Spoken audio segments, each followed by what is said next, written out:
Good day, everybody. This is the Ecclesiarch here, back with some more FORGECAST. And you guys have been requesting this for so long. Like, people have been asking, what happened to FORGECAST? I think a little bit more, and they would have thought that we had some sort of beef or something. So, back again here with my partner in crime, BJ. What's up, BJ? That would have been taking like the alliances to the extreme, wouldn't it? Something must have happened there, you know? Yeah. Yeah, man. All good. Looking forward to it, man. It's been a while. We were just saying, weren't we? I think the last episode 17, this is episode 18. Episode 17, we were previewing the Imperial Guard cards. And boy, does it feel like a lot's happened since then. Yeah, because it has. EG have been pumping out content like crazy, and I'm all for it, man. I'm all for it. And honestly speaking, speaking of EG, I have a lot of things to say because I'm happy about a lot of things Everguild has been doing lately. But we'll get to that slowly. Yeah, let's not go ahead of ourselves. Well, why don't you kick us off? I mean, let's go back to that. So we started out, we episode 17, we were previewing the Imp Guard cards. They weren't fully out yet. That was kind of where we last picked up. So where we last finished. So what have you been up to? What have you been doing in Warpforge since then? Yeah, man, I've been doing a lot of things because honestly, when the guard dropped, I was like deep into the whole guard thing. I've been loving all three warlords. Honestly, I like Ursula, I like Thankler, and I absolutely love Leontus. And honestly speaking, I had a lot of fun with the guard because they have a lot of cool stuff. They have a lot of cool units, mechanics, and so on. Of course, there was some stuff here and there that was a little abusive, and I'm really happy that they took a right direction, I think, overall in fixing it. I think they're still quite playable. They're still quite strong. Only it's not as like crazy as it used to be, if you know what I mean. Yeah. After the guard dropped and everything, I did some Necrons. I wanted to see how well the old Control Necrons were doing, like Emotech and Ramatech, because Control Necrons seem to be overshadowed by some other stuff. But goddamn, they're doing pretty good. All you really need to do is replace that Lich card with Hexmark and you're set, man. Yeah, I mean, I've been having a lot of fun with Necrons.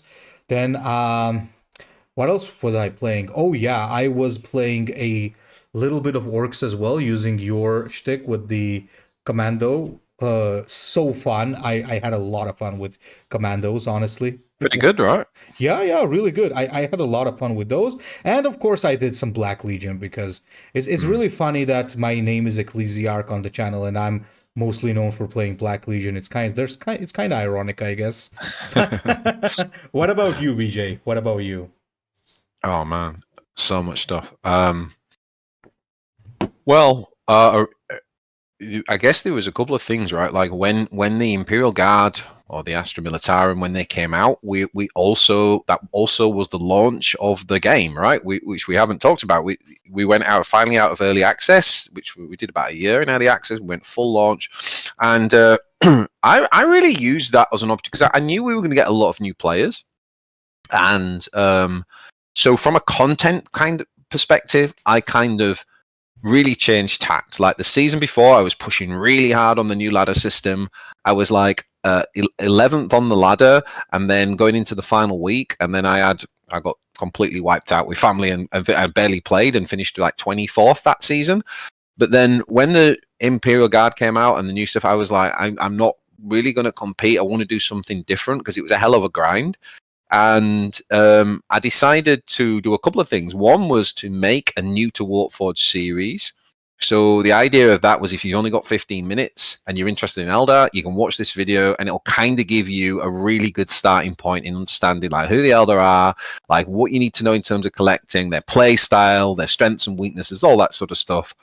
And that was fun, man. Like they were pretty cool because they challenged me. I kind of enjoyed just messing around with editing videos and getting like geeking out a little bit on the kind of creation side of it. I gotta say, it was very cool to start with, and towards the end, it was killing me because, dude, like I put a lot of time into those. They took a long time, and it was like, oh, when is it going to end? But the other thing that I did, which was pretty cool, is I finally decided to make a thingy account. The Uh, Smurf. the Smurf account, thank you. Yeah, I finally figured out how to make a Smurf account, and I just I really wanted to do this kind of like beginner to legend, because I'm very aware that my account, I've spent a lot of money on the game. I've got a full collection pretty much, and I really wanted to kind of like go back into the shoes of the beginners. And also, we never get to climb from Iron 5 to Legend. Like, when do we ever get to do that, right? So I was like, okay, I'm going to do this. So I created a brand new account, and I played Imperial Guard. I didn't spend a penny. I did it all free to play. I set a timer and a stopwatch to every time I like ended the stream, I stopped it, and then I restarted it when I picked up. I didn't do anything off stream behind, any of that stuff. It was like, and I also kept track of the win rate as well. And man, that was fun. It was really, really eye-opening. It was really cool. It got really difficult towards the end. Like, at first, I was just on a ridiculous 90% win rate, and then as I got to the end, it was like, basically, I got to the point where one win would have got me to legend, and I lost, and I did that 4 times. Yeah, that tends to happen. Actually, that tends to happen. It was a real window into what it's like. But I did it. I managed to do it, and I've kind of did a little video just sort of summarizing that, so people can go and check that out on the channel if they don't want to watch the full thing. But that whole series is now on my channel. Honestly, once I'd done that, I was like, okay, cool, got that out of my system. And we kind of got an update. I think it was just going to the new season, and I really went back into Orc control. Zagstruck got a little bit of a buff. His warlord ability went down to 1 cost, and I built a Zag control. I also built a Gazgul control around the commandos and the kind of old school flamer. So I played a lot of Orc control. But then really after that, a personal life sort of took over. I've had a couple of holidays. I was feeling a bit burnt out because I was, like I say, putting a lot of time and effort in, and also had a lot like just stuff going on at work, like pressure and milestones and deadlines and all that stuff. So if I'm honest, like, I've played a lot less. I had a little bit of a break, and then this season where I have played, I've really weirdly, I've just been on a bit of a Necron thing. Like, I've played, really? Yeah, I don't. It's not really my faction, but I've been playing Imatech. I played various versions of Is it Ramatech? Ramatech, yeah. Yeah, and even some Scarabs. Like, I made a couple of. I played Barracks Scarab deck, which is pretty cool. Which uses a lot of the new cards. But ultimately, like, it's Imatech controls being the one that I'm actually having the most success with. It's taken quite a while to find the right deck list, but I've just been kind of enjoying that. And then EG screwed 2 of my videos up. So I had 2 videos that literally the day that they went live, a patch hit like an hour before, which completely just wrecked the videos. Like, I literally had 2 of them, so I've not had some good luck in terms of timing there. And then finally, last but not least, I'm onto a bit of a secret Space Marine build, which I'm really loving. And is working really well. And I'm not going to say too much because it's going to be in my next video guide. Mm-hmm. Please don't nerf Space Marines, EG, if you're listening. But it's actually, I think it's got a sweet spot in the meta, and it's the high. All I'll say is this: I'm about 15 games in, and it's looking real promising. Like, it's the highest win rate I've had with a Space Marine deck for a long time. So we'll see. But that'll be out in a few days, I think. So. Speaking of decks and stuff, yeah, I've also been doing some newbie stuff. When since I began, I made a video once, like, beginner friendly factions. There was another video I made, which I can't really remember right now, but it was also directed at newbies. You did a really good one on you rank ordered the factions by how easy it was to get into from a beginner. I thought that was a really good video, actually. Yeah, I think for a lot of beginners that would be something that is really, really good, because it's really going to help them realize, like, what is something that for example, if you're starting the Tyranids, I'm not saying you should not start the Tyranids. What I am saying is that if you do start the Tyranids, be ready to commit. It's a very strong faction once you get everything, but it's a hard journey because you need a lot of important cards. You need that Forge. And speaking of Forge, I also hit my 40 level sister Forge, which I'm happy about. Now I'm Let the really fun times begin. Absolutely. And speaking of the new patch, as you mentioned, oh man, I've been playing a lot of Galaron and I'm so loving it, man. Yeah. Because ever since that Warlord came out, I always wanted to play him because his voice acting and art and everything is really cool, personally for me. But he was never really up there as a good Warlord. But now I've been enjoying him a lot, especially with the whole Junith swarm that is coming in the coming week due to some stuff, basically. But yeah, I've been having a lot of fun with Warpforge. Last week was also quite busy, so didn't really manage to pump out any content. And yeah, but starting tomorrow, I'll be making videos again. I'm looking forward to a lot of things things to make. The viewers have also been voting on like. Oh yeah, so you've been doing a lot of like surveys and stuff, haven't you? Not surveys, polls, haven't you? Like just that's how I decide what I do on the next one. I'm going to break my rule though. This time Emotech won over Erica with 1%, but I think I'm gonna do Erica, guys, first. Sorry, because people really need Erica right now because it's the raid and maybe you want to see something other than Junith. Don't ask me for Morvenval. I already have a gazillion Morvenval videos. You can check out any of them if you really wanna. Or you can check out streams. I even had streams with her quite a bit. But I will also say this: it's a good time to be playing Emotech, guys, because don't forget, Emotech is as good as he was before against the orcs. So if you're having orc trouble, which might as well be the case right now, play some Emotech. He's really good in that matchup.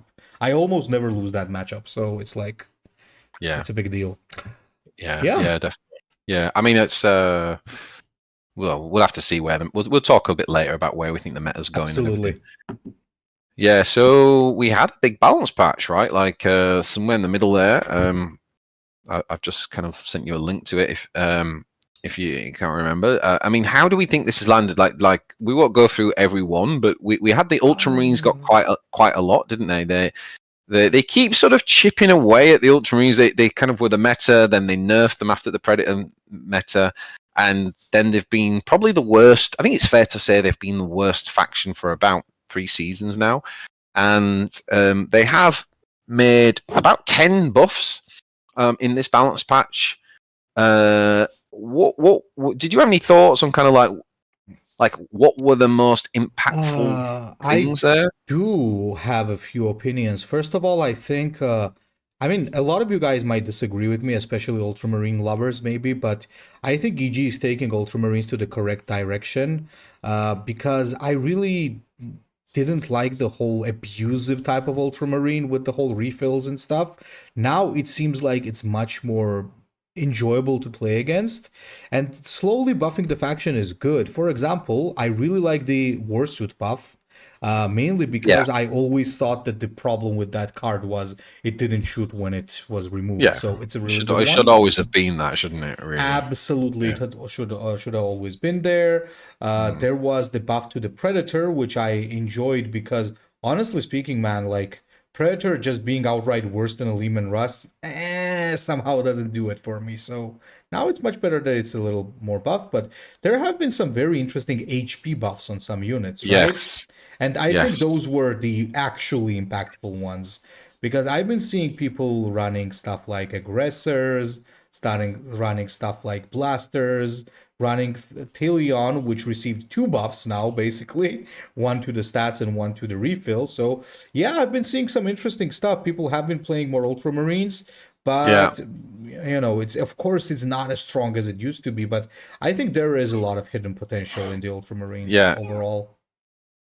So, yeah. Oh, just had a little guest appearance there on the podcast. I mean the stat buffs are really interesting, and they've been sneaking the stats up for a few seasons now, and I think it's getting there. Like I don't think it's like all of a sudden they've gone from being the worst faction to tier 1 stuff, but it's like it's enough to encourage you to test stuff and to try stuff. Absolutely. But again, I still don't think they're quite there yet. But I mean, I've definitely got one thing going that's going quite well at the minute. But I still think overall they're missing something. I can't quite put my finger on it, but I guess what Ultramarine should be is the kind of I'd want them to be like the ultimate kind of average faction, like the ultimate beginner, easy to pick up, like not the best faction, but not the worst, like decent statted units, and that's kind of feels like where they're moving towards. Anyway, the Orcs got one huge update, and that was Gordrang, old Gordy, That's a good finally one. getting some love. And when I first read this, I thought, man, this is a weird one because it's basically still got its +2 melee attack, but it heals 1 for each enemy troop.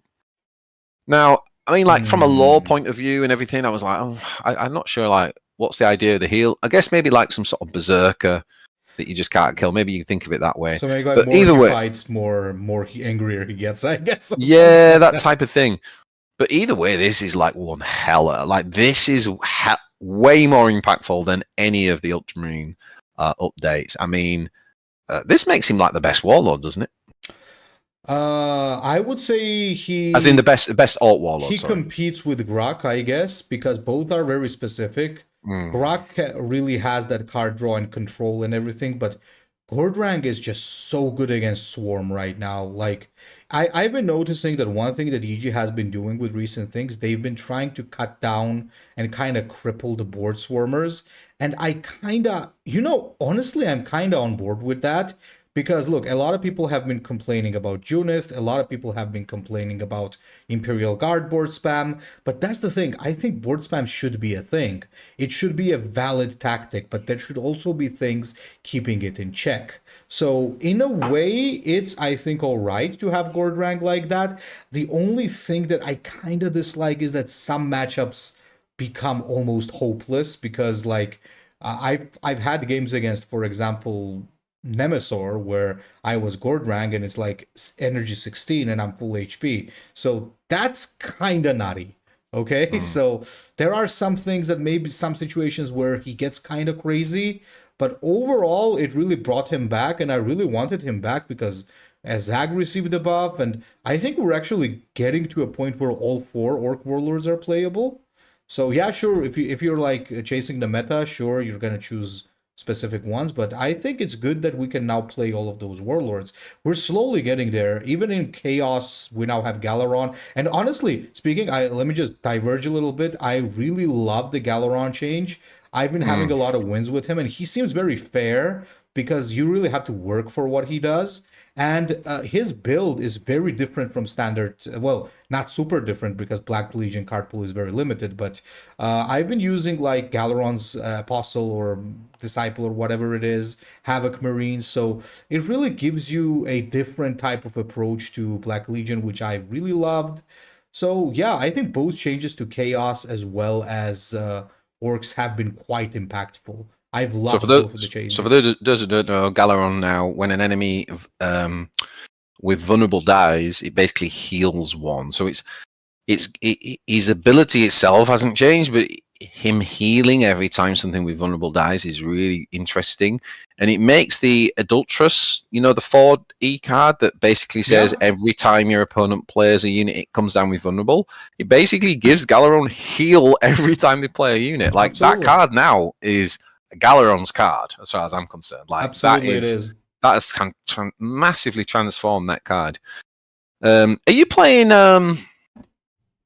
with Galaron? I saw you did a video which was quite mid-rangey still, with like a sort of big combo finish and everything. Is that how you're playing him still? You're not going down the Black Crusade type? No. I'm still playing as I used to. I really love it because a few reasons.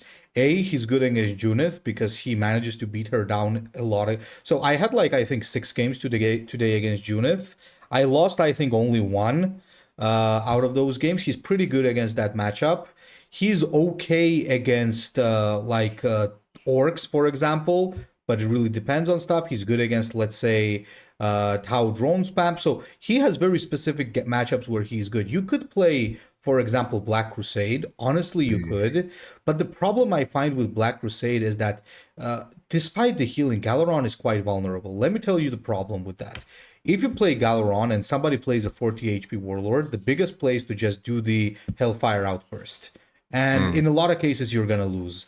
If you're playing Black Crusade, you're not going to survive until then. Abaddon, on the other hand, you don't want to do Hellfire against Abaddon because on his first turn, he just uses his ability and it's 42 HP. Good luck.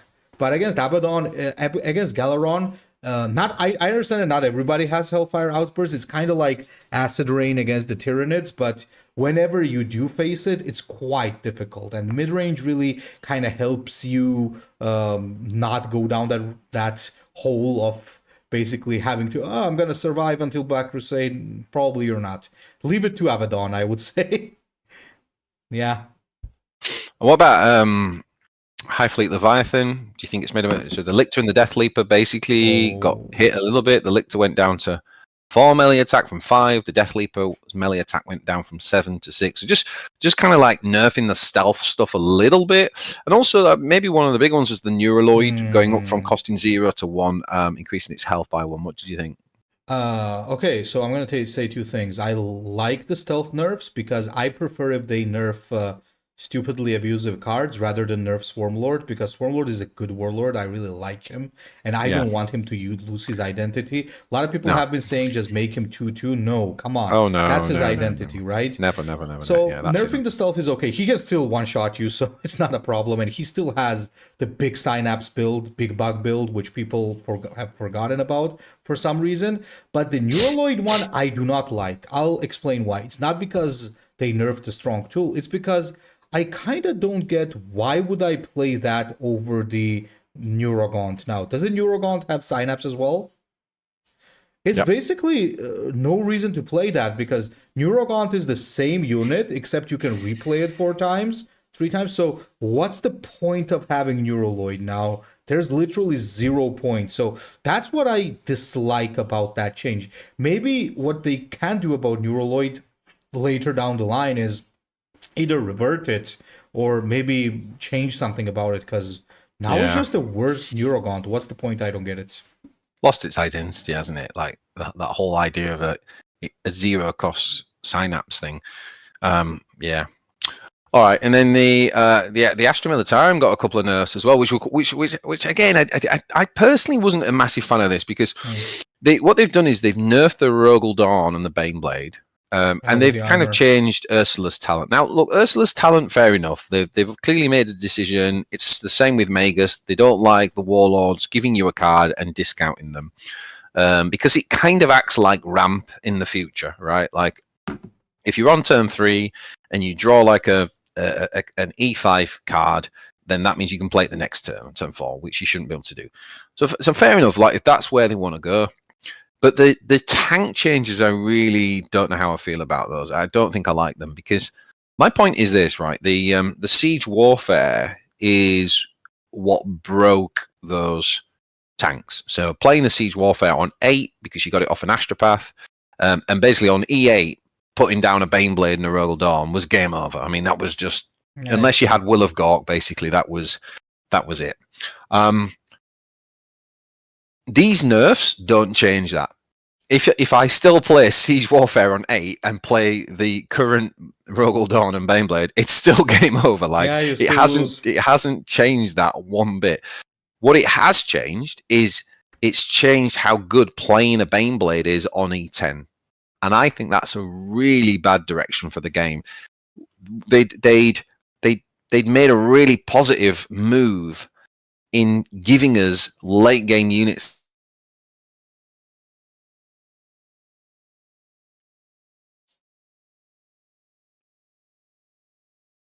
Cards to a point where I don't know that they are anymore, and that's really, really sad. It's sort of like 1 step forward, 2 step backwards. What do you think? I'm actually surprised about that. I'll tell you why. Because we had the Siege Warfare experience in HHL.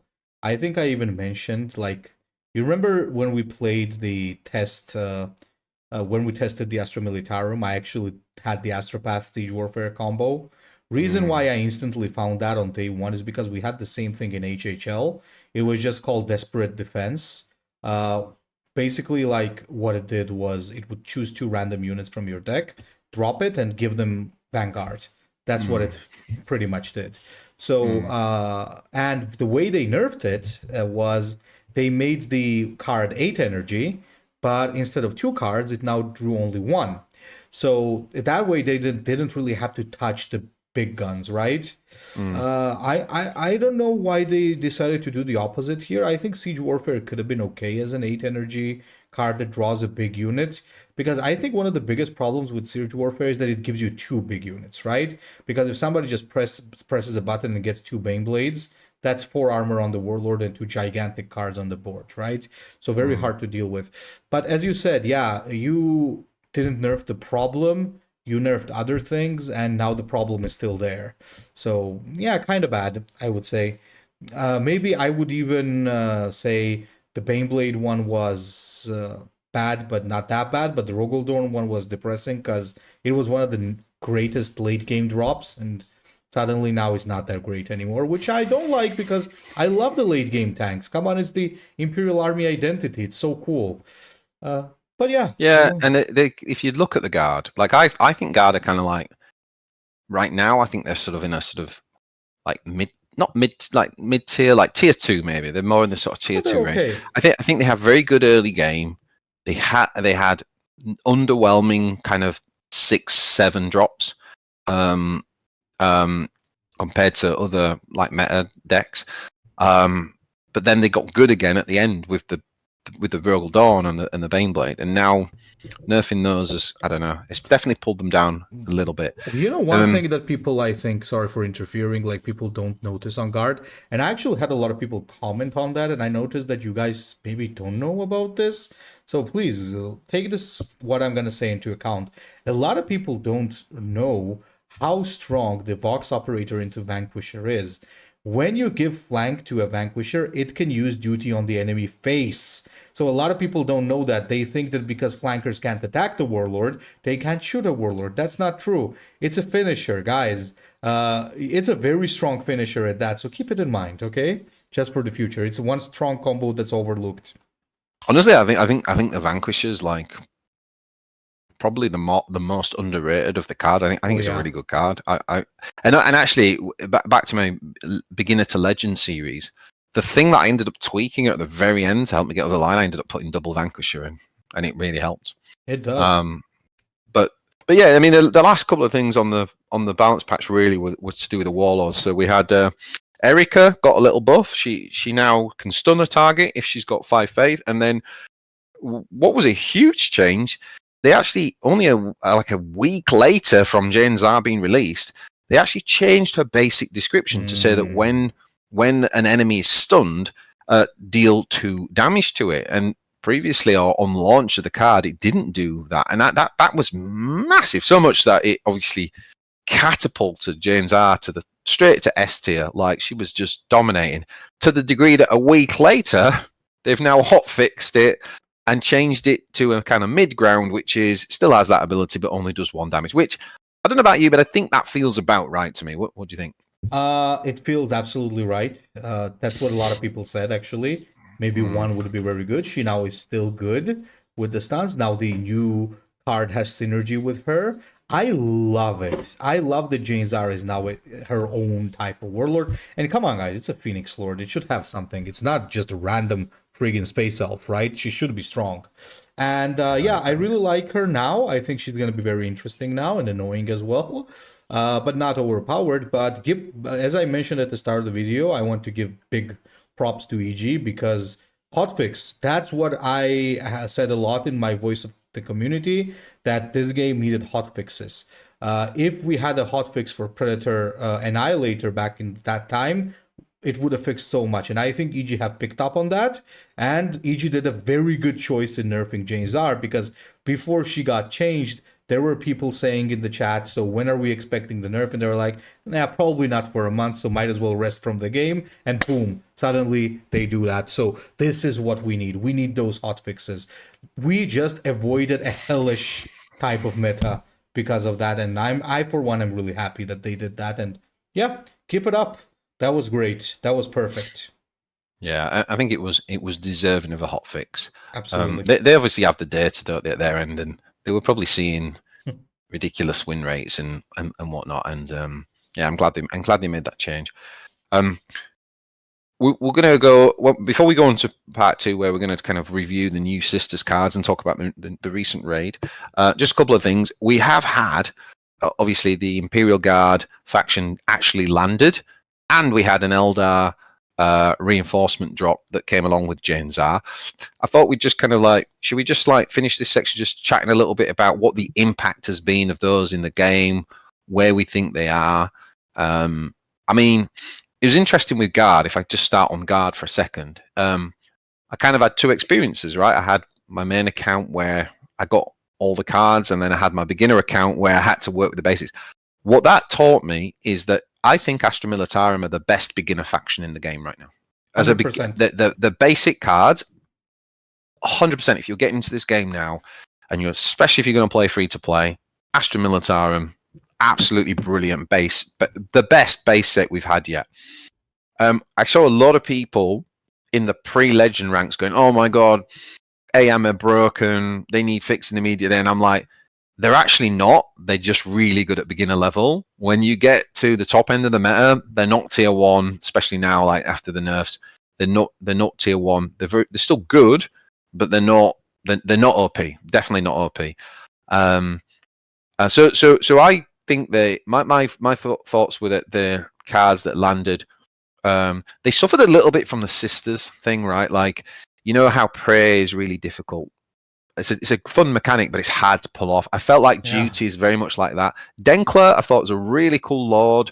Denkler enables Prey. I'd kind of like to see a Sisters Warlord that kind of does something similar, that enables Prey in the way that Denkler enables Duty. But with outside Denkler, I think Duty's unplayable. I think it's almost useless. With the exception of Voxcaster, which you kind of touched on earlier, which is kind of an enabler for it. But I find it quite... Regiment, on the other hand, is a very powerful mechanic. I found it to be... I think the Rattling's one of the best 2-drops in the game. Absolutely. If not that card was just putting in work for me, that beginner to legend climb. I mean, it was just when I drew that in the mulligan, I was like, oof, we got to win. We got to win on our hands here. But you're so confident when you've got the Rattling. Like I said earlier, I do think that they've got some cool cards, some very powerful early cards. I like their 5-drop Ogre. I like the 3-drop Ogre. I like the Rattling, the Kassakin, and even just the Humble Shock Trooper. But I do think that if you go and look at the card pool from 6 and 7, I think the 6 and 7 drops are quite weak. There's a lot of weird tanks in there that you're never going to get off because they've got duty abilities. And when I'm looking at other factions, Vet Storm Boys, Squig Buggers, I mean, the power level falls dramatically for me. So this I was finding really fast infantry early game units backed up by some of the bigger tanks was working pretty well. But overall, I thought they were kind of quite a fun faction, quite a decent beginner friendly one, and a nice addition to the game, but definitely not OP. That were my thoughts on Guard in terms of how it felt. What about yourself? How did you find it? Absolutely. I love the Guard. I think they're one of the best made factions. In general, lately, every faction that EG has been releasing, as well as the reinforcements, have been very spicy. There were, of course, some abusive stuff here and there. Obviously, there's always going to be. But overall, they've been pretty well because both the GSC and the Guard have been really good. And I think both suffered from the same problem. You had Magus and Ursula. You had Magus making cheap cards and then vomiting them. And then you had Ursula making multiple KDS stands. And honestly speaking, with those gone, I enjoy both factions. I no longer get angry when I face them. I actually enjoy the game. And I love playing them. I love Leontus. I like Ursula as well. Thankler. I think overall it's a great faction. I can't wait to see their reinforcements. We'll discuss the recent reinforcements in part 2, obviously. But overall, yeah, I think both factions were a success. That's kind of what we want to see because, for example, before that you had two kind of mistakes. First, you had the Tau that was overtuned, and then you had Sisters that were undertuned, right? So here, on the other hand, I think they hit the sweet spot with a couple of course, things that they needed to tweak. But I think they're in a good place now. At least the guard, I don't think need any nerfs or anything. They should leave them as they are because they're pretty good. And I like how all three warlords are kind of distinct because with Thankler, you go for duty. With Ursula, you can play for value, like value slow control. And with, honestly, with Leontus, you can actually play shit like field guns as well. It actually does really. I've been seeing a lot of people using the Bombast field gun. It's a really big surprise because imagine like you're playing against this swarm of guard and suddenly, boom, they hit you with a friggin' field gun. It's usually really crazy. So yeah, I've been loving the guard. They're really good. One of my favorite factions for sure. Yeah, no, definitely. Pretty fun indeed. And then the Eldar cards, I mean, I don't know about you, I kind of found them to be a bit unimpactful. Obviously, the change to Jane's are very much then changed that, but the card set itself as a reinforcement drop, I found it a bit underwhelming, although I didn't actually play that raid, so I'll let you give your thoughts on it. I mean, most of those cards are like very general. I think you got the Huntress that only Jane is gonna use. Warlord itself is nice, obviously. Now that with 1 damage, it's gonna be very specific and interesting. I think the only actual very big card is the 2 energy epic, which either gives you 2 spirit stones or draws cards or drops a Storm Guardian. I think that one's pretty good because I think that kind of flexibility and those kind of cards I really love. The choose cards, we have a lot of those in HHL, and it's good that they're starting to implement that in Warpforge. And I think I think the whatchamacallit, what was that one card there? Some people liked that damage card, the 5 damage one. Some people I have been seeing using it. And obviously the Shining Spear is an extra flanker, which, is good. I've been seeing some people use it. Other than that, I haven't really seen a lot of people play anything. That there's also that fast card, the new one, but I haven't seen that a lot. So, yeah. I guess overall, those reinforcements were not that good. They were okay, though. They were not bad. They were okay, but the reinforcements that were like crazy good were the Necrons. Like that's the reinforcement I think was top notch. That was the best one yet. Like so many cool cards, so many cool archetypes because of that. Warlord is awesome, Legendary is awesome. They hit the spot with Necrons for sure. That's what I'm gonna say. Yeah, the Necro one was definitely felt way more impactful. I mean, the Eldar one, like, they had a few good cards. I like the Convergence card, the kind of Swiss Army knife 2-drop's pretty cool. But like you say, a lot of even the jet bikes, even the flankers, a lot of those aren't really making it into play. I've actually, what's the one that's a bit like the Orc Warbiker that gets fast? The Bee or Wasp or whatever it's called. I forgot. Yeah, Hornet. Is it Hornet? Yeah, Hornet. Yeah, the Hornet's pretty good. The Hornet's pretty good. It's been pretty good in the stun deck because the stun deck's quite a beatdown deck, and I found having 1 or 2 of those has been okay, but overall a little bit underwhelming. The Sisters ones look much better. So how about? Well, as for Sisters, there's a lot to say about that, and I'm sure you guys are also excited to hear about that. And if you do want to hear about it, well, go over to part 2 and find out.